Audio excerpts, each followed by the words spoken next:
Hello, everyone. Welcome to Sheroes Thursdays. I'm Maria Gonzalez. I'm the creative director of Sheroes.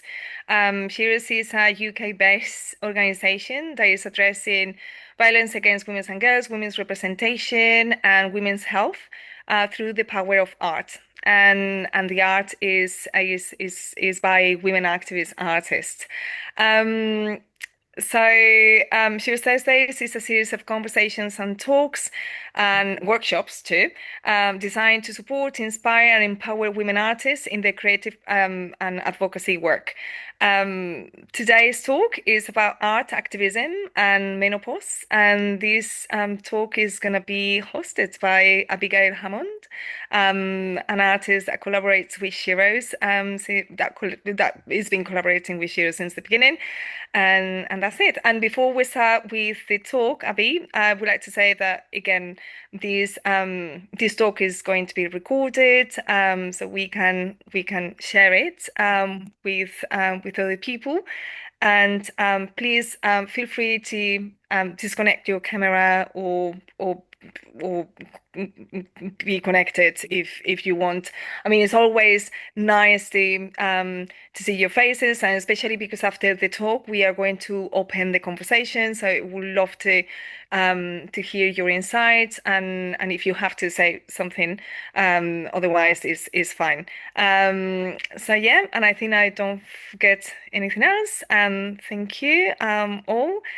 We have Abby, as I said, and she's gonna host the talk, and guest artist Amanda Hall and Sally Spinks, but Abby is going to introduce them. So Abby, the floor is yours. Thank you very much, Maria. So as Maria said, I've been exhibiting with Sheroes for a few years now. I've also been exhibiting with wonderful Amy Oliver's The House of Smalls Gallery. And yeah, amazing exhibitions, again, very much focused on women's issues. And she's given us the opportunity 4 times to have exhibitions that are about menopause, called The Time of Her Life. And the fourth one, which is the last one.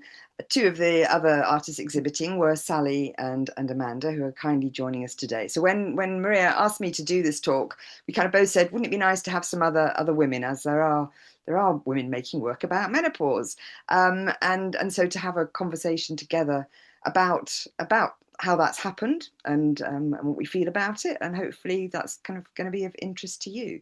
So I'm going to start by asking Amanda and Sally just to tell us a little bit about themselves as artists, as what their practice is. So I'm going to go first of all to Amanda. Hello, I'm Amanda Hall. I would say I'm a recent artist, having worked for many, many years in the health and social care sector, having trained as a social worker. And I came to art practice when I experienced the menopause. The menopause, as we know, is for many women is a period of intense change. And it led me in all its glories to change direction from my previous career to becoming an artist. I'd never thought for one moment anything like that would ever happen, or I'd be in this position now. And I think what I would want to say is all of my early work, not so much now, but all of my early work was driven by my experience of the menopause. So this little thing was part of a group of work that I did around how we feel about ourselves and how the world treats us. And this really reflects how I think I felt at the time of what the menopause does for you. So this is called Stripped Bare, and during some of the worst of the menopause, I think I felt that actually I'd been skinned alive, really. So I think that's part of what it was. And the first piece of work I did was what I called the menopause quilt. And it was the first thing I ever made. I then latterly went and did an art degree at Bath Spa Uni. But these pieces of fabric, and it didn't become a quilt, but these pieces of fabric reflected a lot of what I was feeling and thinking at the time. They were important things. The lipsticks were about periods being there and stopping, and questioning who I was, why I was doing what I was, who was there in my life with me. And each of the pieces of fabric reflected somebody who had been important to me in my life, really. So I think that's probably what I'd want to say about me, why I ended up doing what I'm doing now, and how important the menopause has been for me in terms of progression into an art career. Thank you. I didn't quite realise that from your sort of blurb. I sort of got the impression you were making work before that. So there you go. I've learned something new No. today already, despite our preparation. So Sally, going to come to you. You want to tell us a little bit about, because I believe your art practice existed before you Yeah, made menopause work. yeah. So I'm an artist. I live and work in Southeast London, and like Amanda, I came to art quite late in life. I too had had a career, but in media, in book publishing and television. But I really wanted my own creativity, and I'd always been a maker. So I enrolled in a course in the Open College of the Arts around textiles, and I built up enough of a portfolio that when the BBC offered me redundancy, I grabbed it with both hands, managed to get a place on an MFA, a Master of Fine Art at Goldsmiths, so near where Abigail is in New Cross, and had the best 2 years of my life. So I've been practicing as an artist now for the last 20 years. And most of my art is around the changing nature of class, social justice. And I use the cozy and comfortable aspect of textiles to sometimes ask difficult questions. And I use a lot of code and statistics and graffiti in my work. So there's sort of hidden messages and the ways that we can suppress or amplify conversations. So that's really about me. The work that you're seeing now, I didn't know about the menopause when I was making this work. So it was really menopause work, but I didn't know that that's what it was because I was having problems at work. My memory had gone. I lacked confidence. So when I was standing up in front of CEOs of our client companies, I just couldn't do it anymore. So I had a lot of issues at work and I had no idea it was the menopause, no idea whatsoever. So I started to make work about mental health, which is what you're seeing here. And if any of you ever learned shorthand in years gone by, this is a knitted representation of shorthand. And the title of the work is I'm Good, Thanks, which was my standard response to when anybody asked me how I was. But underneath, I was saying, I'm more broken than you know. And that's what that shorthand said. And I did a whole series of them. So the dots you see on the wall there, it was an exhibition that says, I'm more broken than you know in Braille. And then if you move to the next slide, Abby, I did the same with Morse code. All those different ways I put out messages about what I was experiencing, but I didn't know at the time it was menopause. And so the next thing I went on to do was brain patterns. I found these on the internet looking at different aspects of mental health. So whether it was depression, OCD, schizophrenia, I was really intrigued with these brain patterns. And it was only after I got diagnosed with the menopause that I suddenly realized that all this past work that I'd been doing was really about the menopause. I just hadn't known it. Wow. So I think, yeah, I just suffered through. My doctor wasn't very helpful at the time. She just said, have a few weeks off work, you'll be fine, you'll get over it, no problems, nothing, nothing to see here. So it was really kind of menopause work without knowing it was menopause work. And I think I'll stop there because I'll come back to the other piece a bit later on, Abby, if that's all right. Yes, fine, thank you. Yes, we have such similarities. So I'll tell you my story a little bit. So I trained in contemporary dance at Laban Centre here in Southeast London and moved into being a costume designer, discovered that was my dancing, was adding that extra layer of visual language to movement. And I've done that for 35 odd years. I always taught alongside that. And became course leader in costume design at Wimbledon College of Art in 2010. And was having a fantastic time, still designing, doing research projects, traveling the world. But it was getting harder. And my colleague, my line manager, had sort of suggested menopause once to me. And I was like, oh, that's rubbish, rubbish, rubbish. but I was struggling. I was beginning to struggle. Then there came huge restructuring at the university, and to cut a long story short, I took redundancy. I think they knew I needed to go, and I probably didn't know I needed to go, but actually I did. And there's a video online which we'll maybe talk about later, where you can see me actually say I think menopause, cost me my job because I was out of control. Fortunately, I'd already planned to go part-time and do a master's. I discovered this master's called Designer Maker at Camberwell College. And so I was then able to do my 2 years part-time master full-time because I didn't have a job. So that was good timing. When I'd written my application, I was going to look at memory and sort of tracing back to my very, very early memories of being creative, and making little dancing dolls out of flowers. And so I kind of started with that. And then I just realized that the most consuming thing in my life was menopause, and just horrendous. I think I'm still peri at that point. And I couldn't actually separate that. As we know, artists, potentially I would say more so female artists, make work deeply connected to themselves. And then it was a realization, well, that's what I have to make work about, because that's what's consuming me. That is my current experience. So I was experimenting with materials. I wanted to revisit ceramic from doing O-level ceramics back in the day when you can do those kinds of things. And then discovered Jesmonite, which is a wonderful acrylic-based plaster, and a process of taking casts of my body with silicone and then laying up these layers of Jesmonite inside. I'm very, very lucky to have a partner who was absolutely up for helping with that, because obviously I can't slather myself in silicone and then lay a mud rock over it, but he's done that for me. And these two pieces taken from the same mold, you can see a sort of, in terms of gravity. So I'm actually hanging over and letting the reality of what my body looked like at 90 degrees be captured in silicone. And so these pieces, language is always been very important to me, and sometimes I've got a name for a piece before I've made it. The piece on the right is called "Can You See Me?"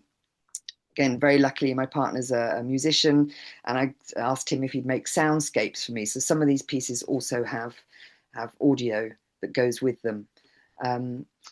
I explored, again, with other media. The piece on the right, I've actually used resin as well as Jesmonite. That piece is called Falling, and it's about the fact that it's your estrogen levels, the hippocampus, it's just falling away. So, and I think, and the piece on the left is called Stillness. And I've used some old images, an image of myself when I was 8 months pregnant at the age of 26. And then the same photographer took a photo of me in exactly the same pose, sort of 35 years on. And then I made the porcelain figure. So I think you might be able to see how movement is still very much an integral part of the work that I do, that dance training, that looking at the body has been integral to it. This was the first piece that was multimedia. So I'd filmed myself sort of on the bed doing what you do at night, having hot sweats, covers off, covers on, and then these slithers of myself and projected onto it. And this was shown at a sharing. And I was sort of listening to what people were saying, and they're saying, "Oh, isn't it beautiful? Isn't it sort of meditative?" And at the time, I remember going outside for a fag and a glass of wine with my partner, saying, "Oh, that's not right. That's not right.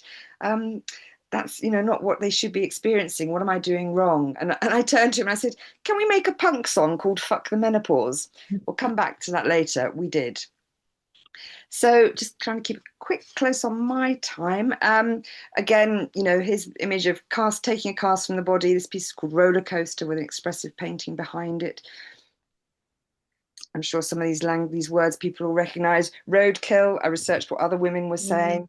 Hit by a bus, common language, which was fascinating to discover. There we go. There's myself and two friends being the punk girls from the Fuck the Menopause video. And then a couple of more recent pieces, Life Crumpled and Head Fucked. So I think yes, I'm just going to flip back before I hand back over to Amanda. So that just gives you a sense of where I was coming from. And I think also, bearing in mind, this is, 2019 when I graduated, I wasn't going to become a gallery artist. That was not the way that I was going to, have this trajectory, having discovered myself as a solo artist rather than being a collaborator. And because for me, the important thing was that this work gave people an opportunity to talk. So I think I very much sort of labelled myself or positioned myself as an activist artist from the beginning, doing pop-up exhibitions in libraries and health centres. So that's me. I'm going to come back to you, Amanda, because I wanted to ask you, and in a sense you've answered it already, about, your art practice and noticing perimenopause and menopause and how it impacted on what you were making. So this is the piece that was in the Time of the Life exhibition that we were both part of. So I'm just hand back to you to talk a little bit about that. Well, I think, as I said before, I sort of, my art practice really didn't start till my late 50s, really, and sort of in the last 5-6 years. I haven't really talked very much about what the menopause did to me, other than it ended my career, or I ended my career as a consequence of it. But I developed terrible gut-wrenching anxiety.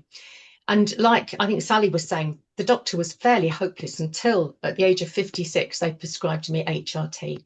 And I named this piece Relief because, to be honest, once I was prescribed HRT, and this is an HRT patch in its nice little cover. It looks absolutely lovely. And I put it in a frame to really relish the importance of what HRT has been for me. And I will say, not everybody has to have HRT, and not everybody needs it, but it was the most helpful thing for me at the time. And I will just say some of those worst symptoms disappeared within weeks. So it was just like a miracle for me, really. So that's what I was sort of saying then. This was a piece that I did, as I said, I went to Bath Spa and did an art degree in my late 50s. And this was a piece I did, and that's 80 HRT patches, which I stuck in a gold frame. And I was sort of thinking at the time, the concept wasn't quite so much about the menopause, it was about the importance of the things that we disregard and throw away. And those have been, as I said already, a game changer for me. The HRT completely changed how I felt about myself, where I was going next. And so that's what that was Lunaria. Now this one, what I have done in the work that I've been working on has been very much often working collaboratively with other women. And looking at issues that I think are important to me at the stage I'm at in my life, I suppose, as an older woman. And I did a big project, which I set up as a participative project around how women and girls feel about aging. And I invited women to take part in this project and to embellish swimming costumes to reflect how they feel about aging. And it went, as you can imagine, I had girls of 14 making work and women from a care home at the age of 90. So it was a really big project.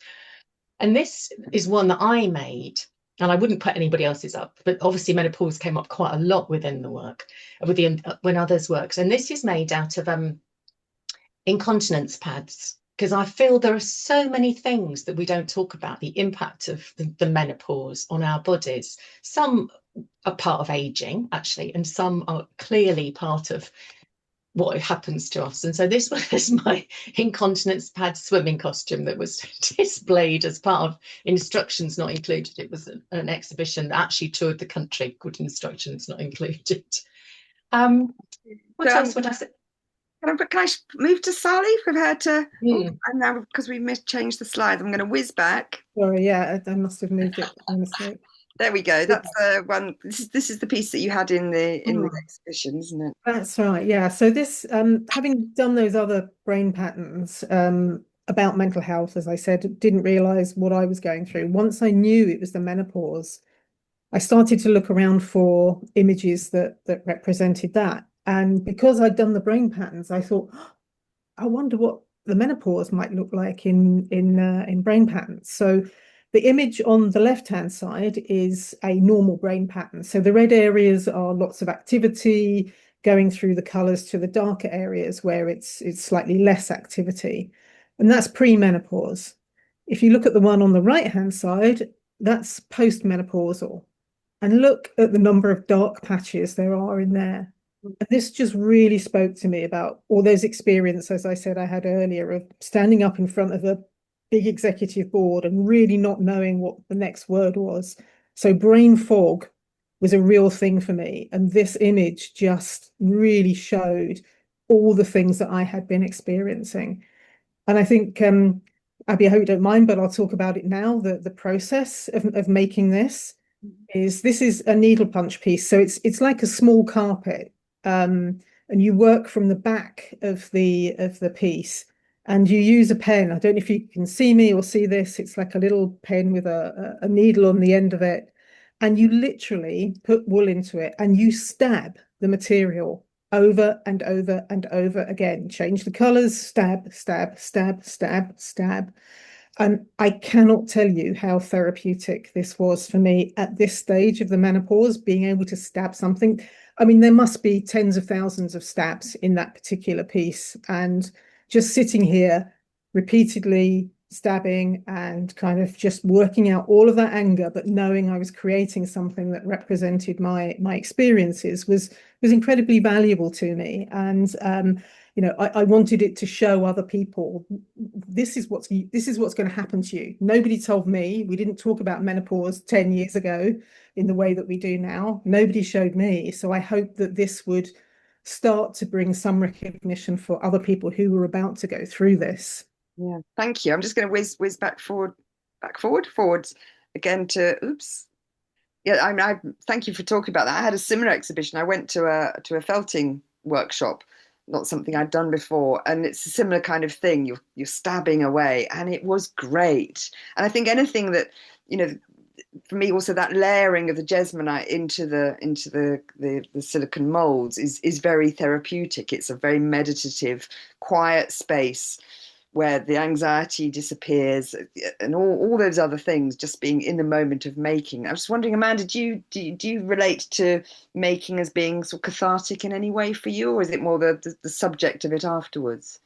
No, I think I do a lot of stitching, and it doesn't actually matter what I stitch is really what I think, because I think, as Sally has talked about, the process, it's not so much the project, it's the process of stitching for me is really calming. It's really helpful to me to help me make sense of what's been going on, particularly going through some of the worst times of the menopause and other tricky times in my life. I think people call it getting into the flow, don't they? There's a term about getting into the flow, and I can see that ceramicists would get into a similar position, really. So yeah, so stitching for me is the place where I can just lose myself a little bit and become something else, really. And our last sort of topic to talk about before we open the floor to see what people would like to ask us is about sort of what next. I mean, I kind of think after 9 years, I'm now 62, that it's over. I mean, I still get occasional hot flushes, still get bits of anxiety, but I feel I've kind of forgotten about being in the menopause. And I think that's why I've had a pause in making. It's kind of like the various other factors as well. But what happens, I've only made work about menopause, and actually it was a reflection of, and again, language, this piece, I'm not who I was. And of course that will apply to anyone who's not had a horrible menopause and just getting aging, but it's that sense of I've been through something and I'm a different person. So this is a piece I've just made recently. Not sure how pleased with it I am. Might make another version and see what happens. But how about yourselves? Are you sort of through menopause? Are you over that? Where do you see your making at the point you are now? Shall I go first? Oh, sorry. Go on, Sally. Amanda, do you want to go first? Yeah, I'm happy to say something. Yeah, I mean, it's been interesting having thought about the menopause for this talk, actually, because I mean, the wonderful HRT that I've talked about, but I do feel in some ways that I'd let some of that go. So it has been interesting having to think about it in relation to the work that I do. I have moved into other areas of women's lives, really, and the thing that I'm working, didn't send you a picture, but the thing I've been working on for the last year is a whole series of works which are full-size figures of friends, family, strangers, which have been cut out of woolen blankets. So when I finished The Instructions Not Included, I was interested about how we look after ourselves, really. So it was interesting about how women feel about aging, but I'm more interested in how we look after ourselves. So I'm working at the moment with these life-size woolen blanket figures, vintage woolen blanket figures, that I've done a variety of different things with them. And one of the things that, for myself, my figure, I do want to cover in HRT patches. So despite the fact that I feel that I'm let some of that, the menopause period go, I think it will always be with me for as long as I have HRT, really, and when I don't. But so I'm intending to work with these figures and incorporate other objects, which I'm planning on doing. Lovely, thank you. Now I'd love to see a photo. Maybe you'll be putting one on Instagram and we can see it. Yeah, And there are some on Instagram, but yeah. Guys, like you've grabbed something to show us there. What are you up to at the moment, and where are you at with the Menno? Yeah, I mean, I think like Amanda, once I got HRT patches, my world changed, and I don't feel particularly inclined to make work about menopause, but I do. I've sort of gone back to my sort of previous sort of incarnation as an artist around sort of social justice, which could actually be a rich vein to mine around menopause and women, of course, because there's a lot of injustice around that. But yeah, I was just grabbing this is a piece I've made recently. It's the nautical flags and the sort of NATO alphabet. So it basically says resist in flags that it's made of beads. And then this piece, which is rather long and you won't be able to see all of it, I've gone back to my Morse code. And it basically in Morse code, and these are cookies for the dots and hot dogs for the dashes, it basically says eat the rich.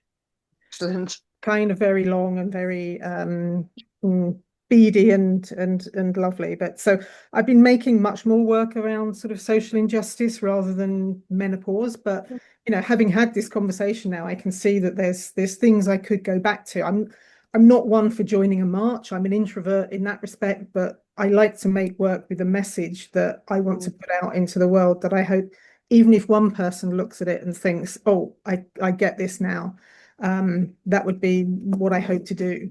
Yeah. So it's interesting, the sort of idea of activism. Is it going out there and sort of making a stance, or is it just whatever you're making, whoever sees it, hopefully that it has some impact for them that changes their thinking or gives them a moment of reflection. Yeah. So thank you. So I think we've actually run out of our time to have our conversation without involving the lovely people who've joined us this evening. So I'm going to come out of screen sharing and hand back to Maria to invite people to ask questions. But thank you, Amanda and Sally. It's been great to have you join in the conversation with me. So here we go, coming out of screen.